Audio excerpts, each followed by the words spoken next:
Programa Tribuna Livre, muito boa noite. Programa que discute a cidade de Guarulhos, uma cidade tão grande, com tantos problemas, mas também com muita gente com grande capacidade de procurar e propor soluções. Hoje é um dia muito especial, Dia do Professor. Trouxemos aqui o pessoal para discutir essa profissão tão bonita e ao mesmo tempo tão pouco valorizada aqui no país. Mas antes de apresentar os nossos convidados e falar sobre o Dia dos Professores, vamos dar uma olhadinha como é que está a nossa cidade. Vamos ver algumas câmeras ao vivo. A primeira câmera ali na região de Cumbica, a rodovia Presidente Dutra. Vamos ver como é que está o trânsito para quem está chegando na cidade e também para quem já está indo no sentido Rio de Janeiro. Nesse horário bastante tranquilo ali na região de Cumbica. Apenas sobre a ponte de Cumbica, o trânsito um pouquinho mais complicado. Mas nesse momento, nada de muito difícil ali para quem está chegando na cidade de Guarulhos. Agora vamos ver um pouco mais próximo ali na Avenida Anielo Prats, na antiga entrada da cidade de Guarulhos. Vamos ver como é que está o trânsito para quem está chegando na cidade de Guarulhos, para quem já trabalhou o dia todo e nesse momento já está, olha, tá bem tranquilo. Graças a Deus o pessoal não vai ter grandes problemas não, mas para quem também está saindo, o trânsito é melhor ainda. Vamos para a terceira câmera ali na região do Gopoúva, próximo ao Hospital Padre Bento. Um pouquinho mais carregado para quem está chegando para a região central. Para quem vai sentido bairro, mais tranquilo. Tá certo? Bom, hoje, dia 15, Dia do Professor. Eu estava até fazendo uma pequena pesquisa. A comemoração começou no ano de 1827. Na verdade, foi Dom Pedro I, imperador do Brasil, que criou o ensino elementar, decretando que todas as cidades, vilas e lugarejos tivessem suas escolas de primeiras letras. Na verdade, isso aí, ele só fez um decreto. Só foi acontecer 120 anos depois. E para discutir um pouquinho sobre essa vida difícil, ultimamente muito difícil, trouxemos aqui pessoas ligadas à profissão. Ao meu lado aqui, a diretora, a Eliane, que é diretora da APUESP, é isso? Isso, sou diretora executiva da APUESP, eleita nessa última gestão por 3 anos. E sou secretária de Assuntos da Mulher da APUESP. E ao lado dela, o Luciano Delgado. Ele verga, mas não quebra. Delgado, que é professor de matemática, que é coordenador da subsede de Guarulhos, é isso? Isso. Boa noite, Roberto. Boa noite aos telespectadores. Viemos aí para debater um pouco a questão da educação de São Paulo, que é tão controversa. Me diz o seguinte, como é que está a vida do professor? Vamos falar bem, está difícil, não? A vida do professor está muito difícil, é uma categoria extremamente endividada, que tem que trabalhar em 2, 3, às vezes 4 empregos. Uma categoria majoritariamente feminina, 80% da nossa categoria é composta de mulheres que ainda quando sai do serviço, sai das diversas escolas, ainda encontra lá o fogão, o tanque, os cuidados com os mais velhos, com as crianças, tudo nas costas delas. Então, além de uma categoria endividada, também por conta dessa carga de trabalho adoecida. E tem um setor da categoria novo agora, com uma lei recém-criada pelo governo, que está aí há quase 20 anos, ou há 20 anos, que é o precário categoria O, que além de ter toda essa demanda de trabalho, ainda não tem nenhum direito, quando chega no final do ano, ele é desligado da rede e fica 200 dias sem poder trabalhar, sem direito a nenhuma questão de saúde, previdenciária, ele é uma categoria muito desmerecida, muito desvalorizada hoje. Me diz uma coisa, Luciano, com relação a... Uma coisa que sempre me fica na dúvida, o professor precisa preparar as aulas. Ele prepara aonde? Existe um tempo especial para ele preparar a aula do dia seguinte ou da semana seguinte? Como é que funciona essa questão? Esse é um ponto interessante, porque é o seguinte, nós até 2012, nós vínhamos com as jornadas... O professor com sua jornada completa, ele tinha 40 horas, sendo 33 em sala de aula, 3 em horário, no que nós chamávamos de HTPC, que era o horário de trabalho pedagógico coletivo, e somente 4 horas que ele ganhava de HTPL, que é o horário de trabalho pedagógico de livre escolha, que era para ele preparar a aula em casa, mas não só preparar a aula, ele tinha que preparar a aula, corrigir atividades e tudo mais. E aí, se você colocar num universo de 33 aulas, um professor de matemática como eu, ele trabalharia aí até 30 aulas, porque uma média de 6 aulas por turma. Se eu colocar os professores de inglês, como a minha amiga Eliana, que já deu aula, trabalha com inglês, são somente 2 aulas por semana, 33, ele teria 11 turmas. 11 turmas para preparar as aulas com 4 aulas. Aí, recentemente, foi aprovada a jornada de 1/3. De 1/3 de horas atividades, que era para reduzir a jornada do professor em sala de aula e aumentar um pouco a jornada dele fora da sala de aula, para ele poder ter mais tempo para preparar a aula, corrigir atividades, tudo isso. Porém, aqui em São Paulo, infelizmente, nós tivemos aí um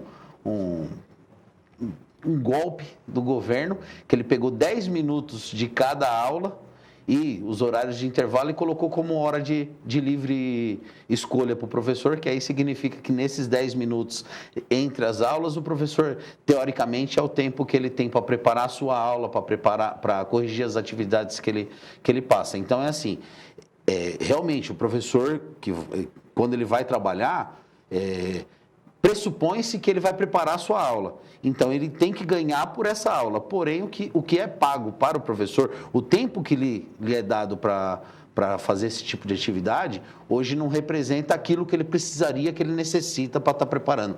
Tanto preparando a aula, como corrigir as atividades. Eliana, qual o maior problema enfrentado hoje pelos professores, na sua opinião? A coisa mais grave, mais urgente, que tem que dar um jeito rapidamente. Nossa, mas são tantas questões. Eu diria que, em primeiro lugar, a questão salarial. Essa é uma demanda que é hoje universal. Os professores eles ganham 60% em relação a outros profissionais que têm ensino superior. Então, o nosso salário obriga o professor a ter outras jornadas. Faz com que ele tenha menos tempo de se preparar e dar uma aula de qualidade. Então, em primeiro lugar, o salário.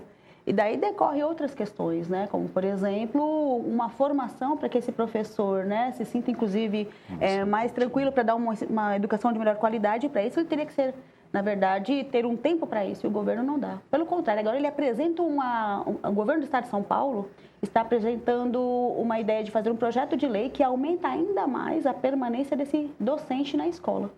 Ou seja, em vez de propiciar mais tempo para ele estudar, não, é mais tempo na escola, sem nenhum aumento de salário. O Luciano, inclusive, ele trouxe alguns números, né, Luciano? Ele diz o seguinte, como é que está a formação inicial, o salário, como é? Explica para nós aí rapidamente. Então, explicando de uma forma rápida hoje, o professor ele tem 3 tipos de jornada, que é a jornada inicial, jornada básica e jornada completa. Esse professor que aí entra naquilo que a Eliana estava falando também, da desvalorização. Você causa uma diferenciação entre os próprios professores. Porque o professor de educação básica 1, o salário base dele hoje, com 24 horas, é de R$ 1.252,16. Já o professor de educação básica 2, ele é de R$ 1.449,53. E a única diferença entre esses professores não é a formação, mas é o público-alvo. O professor de Educação Básica 1 é aquele professor que trabalha com os alunos até os 10, 11 anos de idade, que é até o 6º ano. O professor de Educação Básica 2 é aquele que trabalha dos 11 até os 17, que é até terminar o 3º ano do ensino médio. E essa diferença, ela segue ainda na classe docente de 30 horas, que aí o salário de professor de Educação Básica 1 fica em R$ 1.565,19, e o de Educação Básica 2 vai para R$ 1.811,91. E aí é muito difícil de você conseguir colocar para o professor que o culpado não é aquele que escolheu ou dar aula para os menores ou dar aula para os maiores, porque a única diferença entre eles é essa. E como você faz uma diferença, você causa isso no meio dos professores, você causa uma divisão. Você causa uma divisão entre os próprios colegas que não conseguem perceber que isso é o divisionismo aplicado por quem controla, que é o governo do Estado, para você poder separar a categoria. Então, você separa de um lado os professores de Educação Básica 1, chamados de PEB 1, e os professores de Educação Básica 2, chamados de PEB 2. Só um destaque sobre isso é que é onde tem a maior concentração de mulheres, são mais de 90% no ensino das séries iniciais, é onde o salário é menor, mesmo com a mesma formação, porque elas também são obrigadas a ter o ensino superior. Uhum. Então, aí a gente já vê que também no magistério não existe salário igual para ambos os sexos, homens e mulheres, porque é no ensino fundamental e médio que existe uma maior concentração de homens. Existe uma preocupação, é o seguinte, São Paulo é o estado mais rico, São Paulo, Rio de Janeiro, Minas Gerais. Existe algum estado no Brasil, Eliane, que você considere que esteja no caminho certo, que está fazendo a coisa mais ou menos para consertar a educação do país? Você tem conhecimento, você que é uma diretora da POSP, já recebeu alguma informação? Olha aí, lá no Amazonas estão fazendo alguma coisa nesse caminho. Então, olha só, em Brasília, eu não sei te falar os exatos números, mas é um dos maiores salários do Brasil. Você acha que o salário é uma das coisas principais? Não é por isso que lá a educação seja distinta do resto que é o país, do ponto de vista da meritocracia, que só se valoriza o professor se ele passa numa prova, sendo que os professores sequer têm tempo de estudar para uma prova. Porque as condições, eu já viajei, eu já fui para o Amapá, já fui para o Rio Grande do Sul, já fui para Minas Gerais, Rio de Janeiro, e as medidas aplicadas, tanto nos governos do PSDB, como do PMDB, como do PT, são as mesmas, porque elas estão vinculadas a um projeto que tem acordo junto ao governo federal, certo? Então, fala assim, mas o governo do PSDB tem tais e tais políticas de, por exemplo, contratação de professores precários. Mas essa é uma política nacional de contratação de professores. Então, existe, na nossa opinião, um projeto nacional que é aplicado por todos os partidos, por todos os governos. E aí, onde teve mais lutas, os professores conquistaram maiores salários. Essa é uma questão.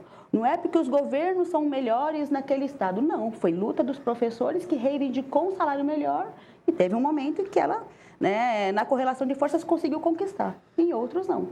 Você pega Rio Grande do Sul, que é o governo Tarso Genro, onde lá o salário é um dos piores do Brasil, as piores condições de trabalho. Tarso Genro é do PT? Exatamente. Isso. Exatamente. E não aplica a lei do piso.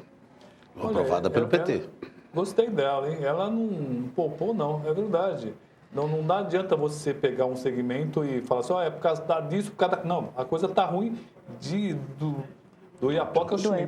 O professor Luciano, eu queria perguntar para ele.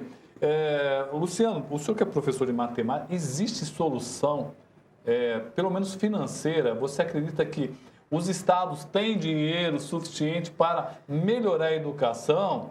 Como é que você vê a questão matematicamente falando?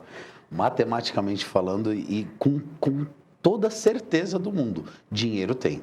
Dinheiro tem e o dinheiro ele pode ser aplicado. Basta quem assume o governo querer aplicar.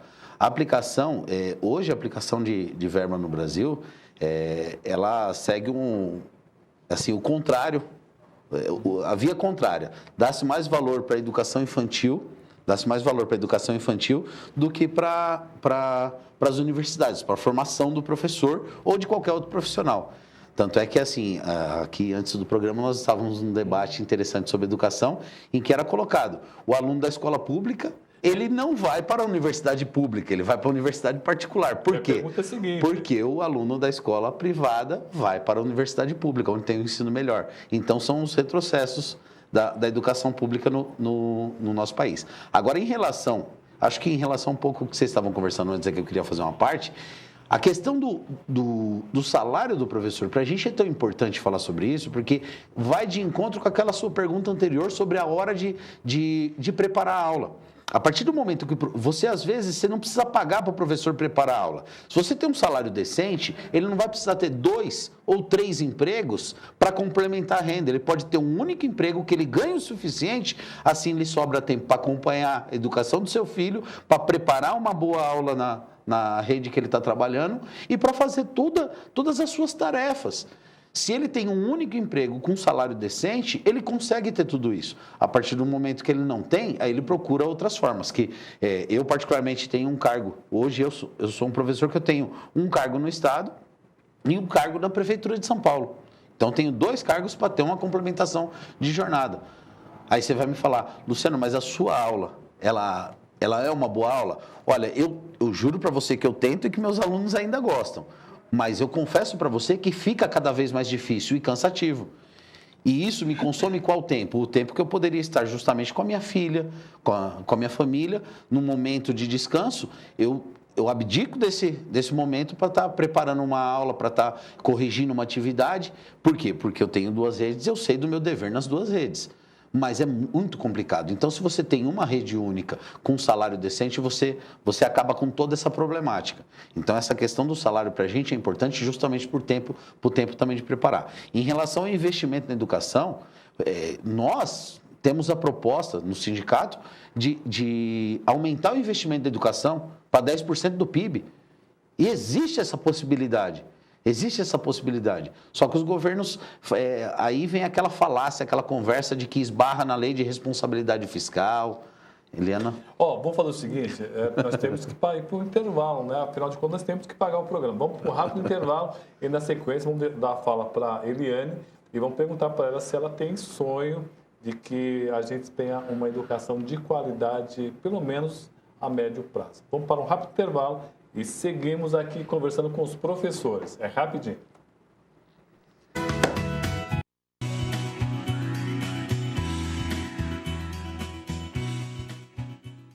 Comerciário, esse é o Sindicato dos Empregados no Comércio de Guarulhos. Esta é a sua casa. Precisamos da categoria unida, coesa, firme e forte. O sindicato tem um departamento jurídico muito bom, atendimento odontológico gratuito, nós temos a colônia de férias, nós temos o pesqueiro, o clube de campo e muito mais coisas virão. O nosso objetivo é você. A sua qualidade de vida é a nossa meta. Obrigado. Há 50 anos, o Sincoverg, Sindicato dos Condutores de Veículos Rodoviários e Trabalhadores em Transportes Urbanos, vem conquistando importantes avanços para a categoria. Direito à PLR, cesta básica gratuita, convênio médico ao trabalhador e sua família. Sincoverg, há mais de meio século conduzindo nossas lutas. Rua Jaiminho, telefone 2441-3442.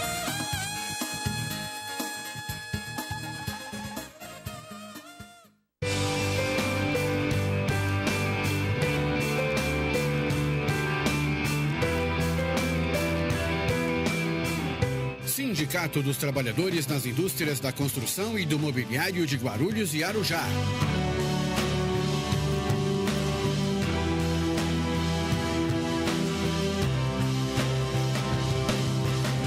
Uma ferramenta em favor dos direitos da categoria. O sindicato disponibiliza espaço de lazer para você e toda a sua família.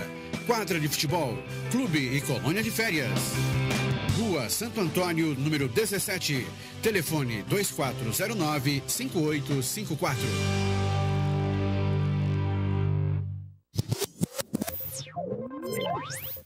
Funcionalismo público. Venha curtir um belo clube no melhor ponto da cidade. Piscinas, quadra de esportes, campo de futebol, além de diversos cursos.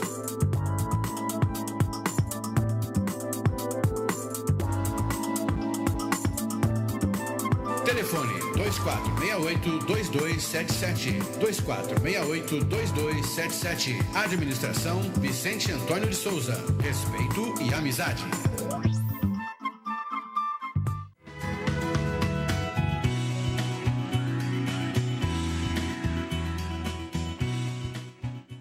Programa Tribuna Livre, hoje recebendo dois professores aqui bravos, parecendo dois seres dentro de uma lata, aqui quando falo sobre educação.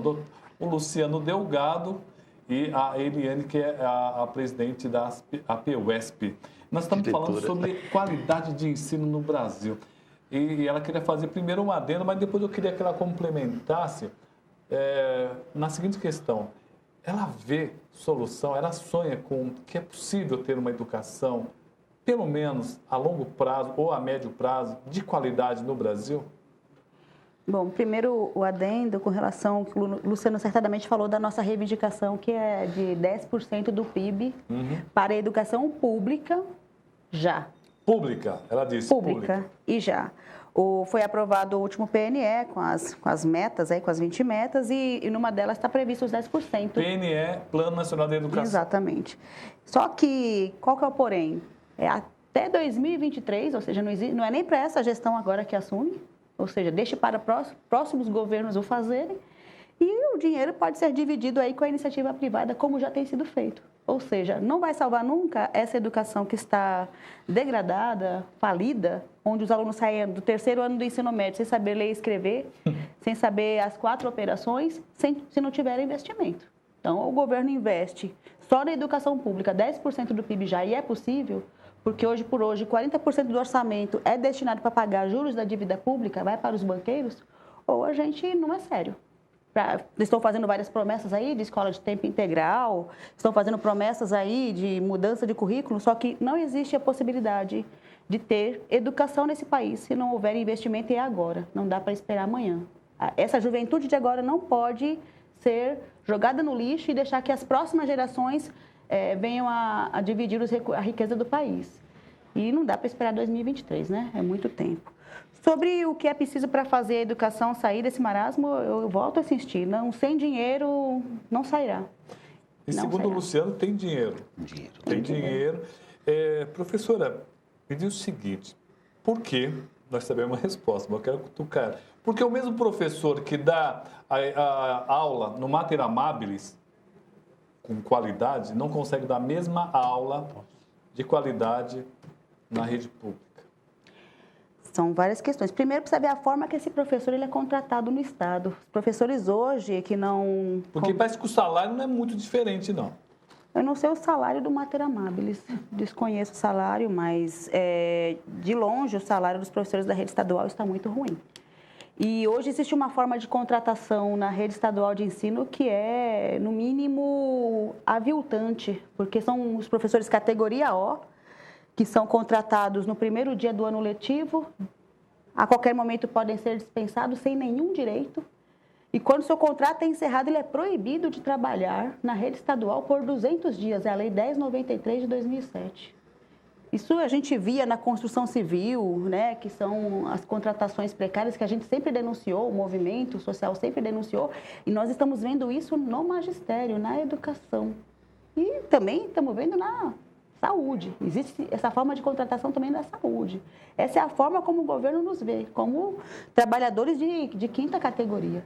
Esse professor, obviamente que não vai dar uma aula com o mesmo estímulo que o professor que é efetivo, que tem todos os direitos, saúde, direito a férias, 13º salário. Primeiro, essa é uma questão.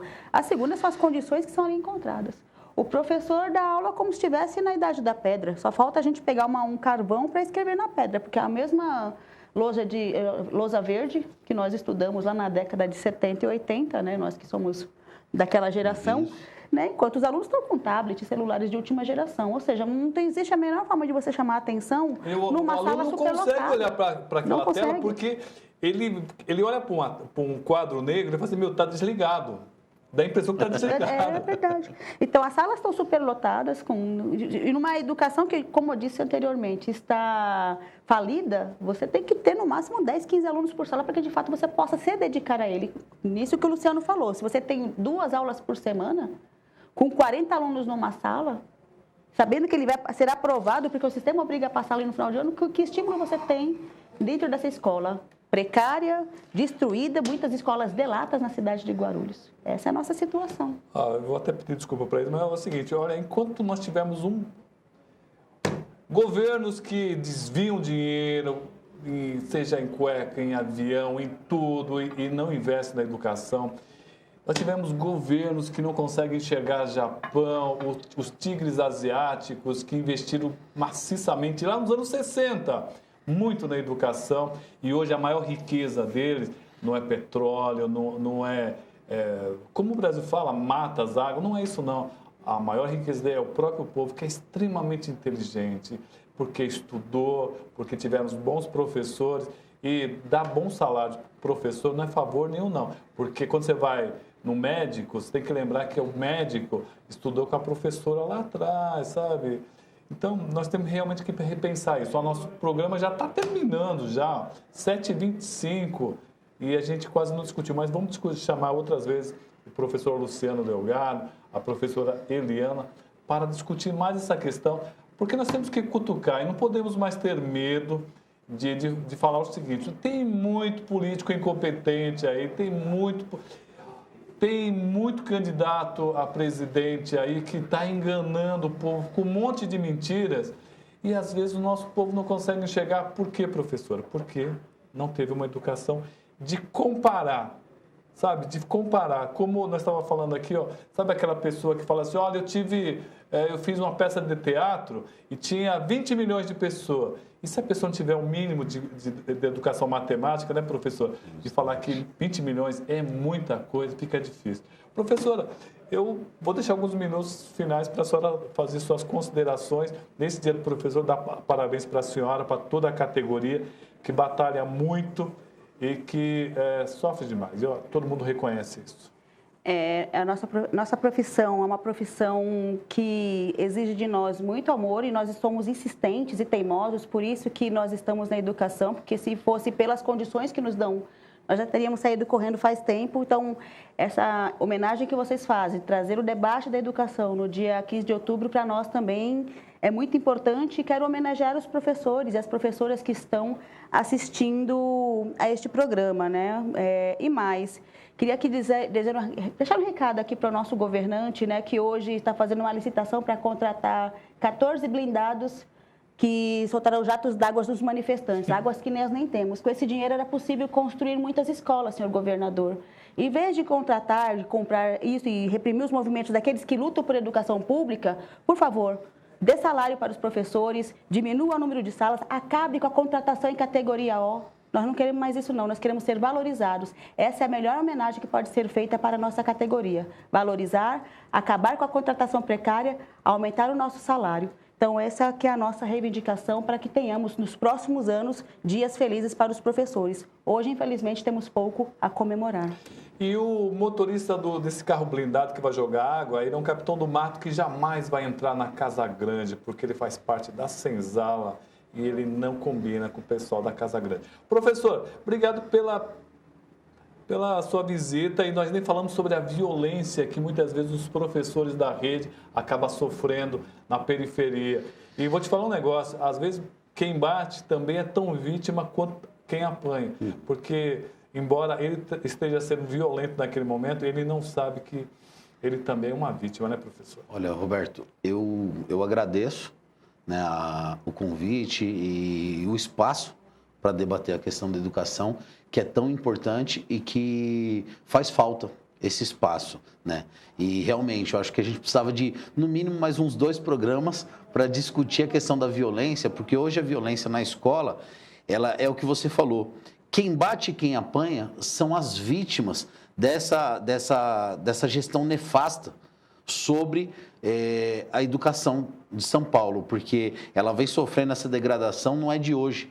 Então, esse agressor, ele, na verdade, está sendo uma vítima que foi jogada aí nesse meio. Então, muitas vezes, ele não sabe nem por que bate. E o que está apanhando sabe muito menos, porque ele está tentando modificar a vida do agressor, né? Então, um outro ponto, mas eu gostaria aqui de parabenizar todos os professores que estão nos assistindo e aqueles que trabalham conosco também, que diariamente estão na luta diária. E lembrar que, assim, o que era para ser um dia de comemoração, infelizmente, hoje é apenas um dia de reflexão e de chamar os colegas para a luta, porque só unidos é que nós vamos conseguir fazer a diferença e modificar essa realidade, que infelizmente é essa que a gente relatou hoje aqui. Bom, eu queria terminar o programa de hoje lembrando as palavras da professora Eliane, que ela disse o seguinte, ó: tanto um como o outro, a questão não é partido, não. A questão é que tem que lutar para trazer melhorias. Tanto um ganhando ou outro ganhando, parece que isso está no Brasil todo. Então, todos os professores do Brasil todo têm que lutar, e lutar muito para melhorar. E melhorar o país. Gente, muito obrigado pela audiência. Foi muito bom o programa de hoje. Vou convidá-los para outros debates, que a educação sempre é importante, né? E nós temos que cutucar mesmo, não fiquem magoados não, tá certo? Programa Tribuna Livre de segunda a sexta, procure nas redes sociais. Esse e outros programas estão lá no canal do YouTube. Procura lá, Tribuna Livre Roberto Samuel. Muito obrigado e até o próximo programa.